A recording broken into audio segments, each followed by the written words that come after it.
Is it heavier than a semi-truck fully loaded with Mike and Ikes? Yes. Thing nastier than a well-spanked grandmother after a female Viagra. First indication you should leave this man alone is his intake manifold sticking up out his hood like cold nipples in a classroom. Then it's procharged, makes 1,000+ horsepower. This thing probably sounds like a werewolf at the Maury show finding out he ain't the father.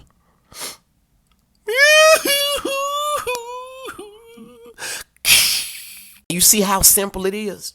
Very straightforward. No ridiculous rap. I ain't gonna lie, some of y'all rap hard, some of y'all rap be trash. But that's not for me to judge. My whole point is, he don't look like he's sponsored by AutoZone and O'Reilly's at the same time. This thing nastier than your wife when the bill's paid. And it's hauling more ass than a high school teacher on her third husband. He called Procharger and was like, look, which one of y'all Prochargers sound like Oprah Winfrey doing jumping jacks? Let's get something straight. It ain't that I don't like Mopars. It's just that I don't like the drivers. It ain't the car's fault that the YNs done got their hands on them. It's just Dodge done gave the cars the security system of a fucking graham cracker. Meaning they easy to break into. Somebody gonna comment, oh bro, it's still a boat. And you still don't know your real daddy. Your mammy know who he is though.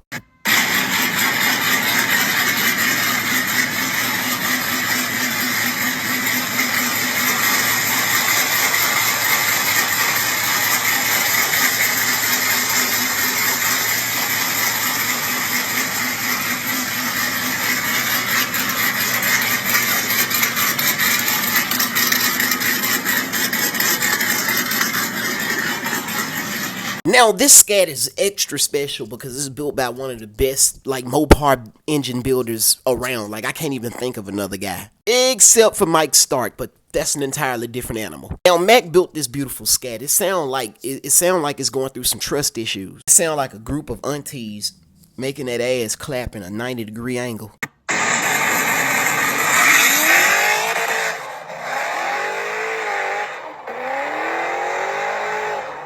To say it hauls ass is an understatement. Y'all need to follow the GOAT. You guys are always asking me, do you know anybody who build 5.7 Hemis or Hemi engines in general? Yes, Mac built. This is the name you need to keep in your archives. Like pronto. Cam installs, heads, valve spring, don't matter what it is. If you got a RT, a 5.7, a fucking 392, a Hellcat, it don't matter. It could be a 6.1 Hemi. He's one of the best to do it. So follow him on Instagram. Let me break this down. You see, the car culture has the earth, wind, and fire. Earth being the car, wind being the engine builders and people who maintain the cars, and you have the fire, which is basically the photographers and people who capture all of these beautiful photos of these vehicles. Any damn fool could go to Best Buy, go buy the cheapest camera possible, and snap pictures of every Hellcat at a parking lot, but it takes a very special eye to capture the essence and the diversity that is within the car culture. This is a beautiful Corvette. It's a first generation. Yes, it's absolutely gorgeous. That red interior set off this white paint. Because sure, we see all these different builds and things like that, but we don't never just see the beauty in it. We always see the horsepower aspect of it. How fast can something go? But we never just really slow down and go, that's a nice paint job. Scats, box Chevys, G-bodies. To the oldest of the old, this looks like a 60s Impala. Probably a Caprice. This is absolutely gorgeous. Lord Jesus. This is beautiful. For those of you that are new to my page or my channel or account or wherever you're following this at, right?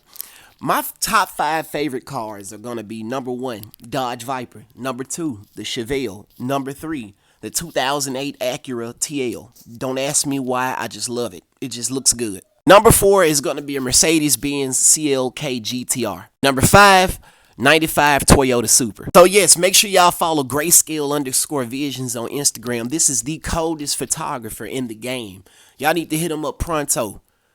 Man, car shows, everything. Dude has the eye. And make sure y'all give me a follow also. This is a Chrysler 300C. You can find these very, very easily. We're talking like $3,000 to maybe $7,000 tops. Only issue with the Gen 3 Hemi 5.7s were that the heads were absolutely terrible. So take some 09 and up 5.7 Hemi heads, aka the Eagle heads, and just throw them on your Gen 3 block. Next, you finna get a Hellcat adapter. These let you put a Hellcat supercharger on top of a 5.7 or 6.1 or 6.4 Hemi. Go get a Hellcat blower along with all the Hellcat blower parts off of eBay. Add a stage 2 cam kit from Texas Speed. Cook's long tube headers because you want it to sound like a thick ratchet chick in a hood chewing gum with her mouth open.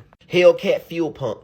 And a Scat Pack differential. Same thing goes for the Dodge Charger of 2006 to 2008. You can do the exact same method. A combination like this, you'll see close to 600 horsepower easily. Depending on where you've strategically acquired the parts in a timely fashion, yeah, you won't have to pay over $10,000 for a build like this.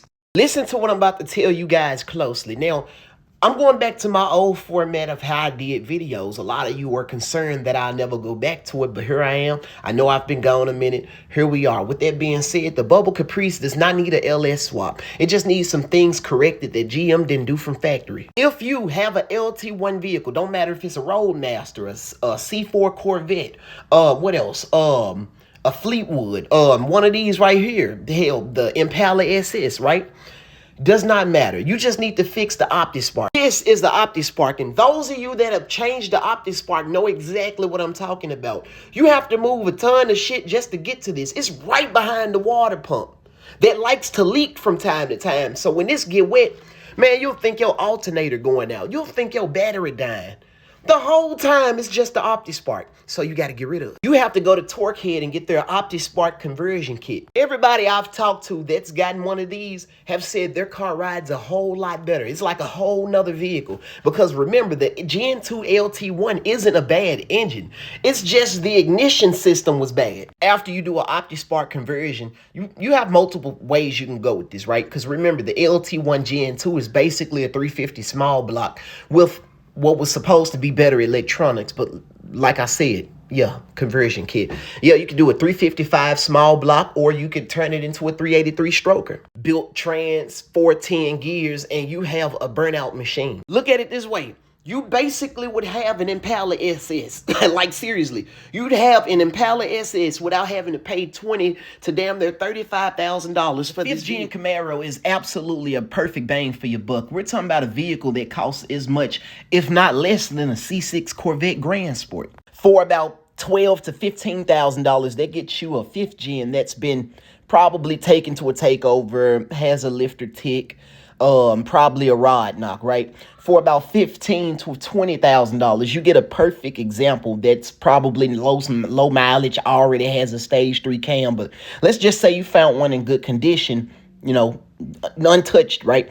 You don't have an LS3 under the hood of it. You have an L99. What's the difference? Okay, the L99 comes with AFM, DOD, and VVT. Cool. The LS3, which is mainly manual, comes with none of that. Let's do a quick review before I move forward. The L99 cars are automatic. The LS3 cars are manual. Now, for your L99 vehicles, you need to do a cam swap. Now, a lot of these companies sell kits that give you the DOD, the AFM, and VVT delete kit, along with whatever type of cam you want to get. So, in this case, get a BTR Stage 3 V2 cam kit, or V3. After you upgrade the fuel pump, get long tube headers, an X-pipe, free-flowing exhaust and things like that, more fueling, right?